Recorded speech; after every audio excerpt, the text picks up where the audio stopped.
আমি একটু মজার মাছের রেসিপি শেয়ার করব। এই মাছটা কিন্তু অনেকটাই টেস্টি। আমি যত প্রকারের মাছ দেখেছি সব মাছের চেয়ে আমার কাছে টেস্টটা একটু ভিন্নই লেগেছে, আর খেতে ভীষণ মজা। এটা বিশেষ করে অন্য কিছু দিয়ে রান্না করা যায় না, হালকা একটু টমেটো দিয়ে বা একটু মাখা মাখা করে রান্না করলে বেশি ভালো লাগে। যেহেতু মাছটা অনেকটাই নরম থাকে তাই একটু ভেঙে যাওয়ার আশঙ্কা থাকে, তাই একটু ভেজে না নিলে রান্না করতে গেলে ভেঙে যায়। দেখেন মাছটা আমি এরকম আনার পরে আপনাদের সাথে শেয়ার করছি। আমি কেটে নেব মাছগুলোকে। এগুলো হচ্ছে তাপসী মাছ, দেখেন লম্বা লম্বা ধারে থাকে এগুলোর মধ্যে। আর কারা কারা এই মাছটা খেয়েছেন কমেন্টসে জানাবেন। আর মাছগুলো অনেকটাই টেস্টি, আর দামটা একটু বেশি চড়াই থাকে, 700 থেকে 800 টাকা দাম বেশিরভাগই থাকে।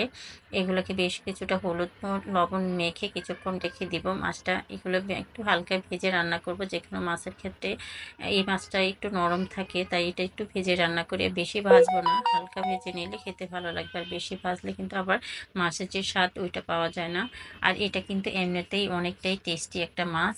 এখন আমি হালকা একটু যখন হয়ে এসেছে খুব সাবধানে আমি উল্টে পাল্টে দিব। এই মাছটা না হলে ভেঙে যাবে, এই জন্য খুব সাবধানে মাছটা উল্টে পাল্টে ভেজে নিয়েছি। মাছটা ভাজার পর যে তেলটা রয়েছে ওই তেলটা দিয়ে আমি কিন্তু মাছটা রান্না কমপ্লিট করব।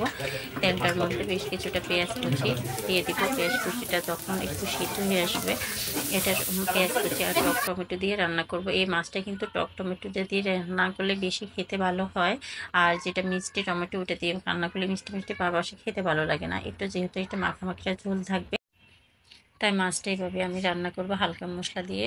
আর দিয়ে দিব রসুন বাটা। পেঁয়াজটা যখন ভাজা হয়ে আসবে হালকা 1 টেবিল চামচের মতো রসুন বাটা, আর একটু হলুদ গুঁড়ো মরিচ গুঁড়ো সামান্য, আর একটু কোয়াটার চা চামচের মতো দিয়ে দিব জিরের গুঁড়ো সামান্য একটু। যেহেতু এই মাছটা বেশি মশলা ব্যবহার করবো না, দিয়ে খুব ভালো করে তেলের মধ্যে মশলাটাকে কষিয়ে নিব।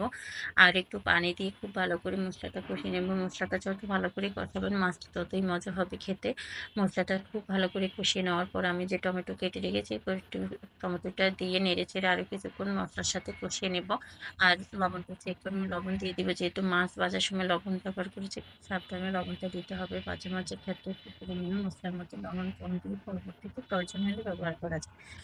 আর এখানে বেশ কিছুটা পানি দিয়ে একটু নেড়ে ছেড়ে মাছটার সাথে টমেটোটা মিশিয়ে উপরে বেশ কিছুটা কাঁচামরিচ দিব। যেহেতু গুঁড়া মরিচটা খুব কম ব্যবহার করেছি, কাঁচামরিচ ধনিয়া পাতা দিলে আর টমেটো দিয়ে মাছটা ঝোল করলে বেশি খেতে বেশি ভালো হয় হালকা মশলা দিয়ে।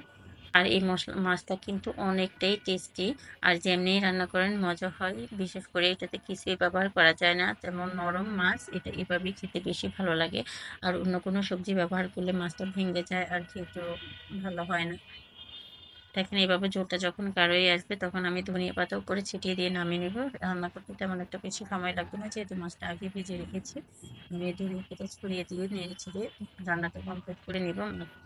দেখেন আমার রান্নাটা একদম কমপ্লিট। আমি একটা প্লেটে নিয়ে শেয়ার করছি। আর মাছটা দেখতে মশলাটা খুব সুন্দর হয়েছে, খেতে ভীষণ মজা।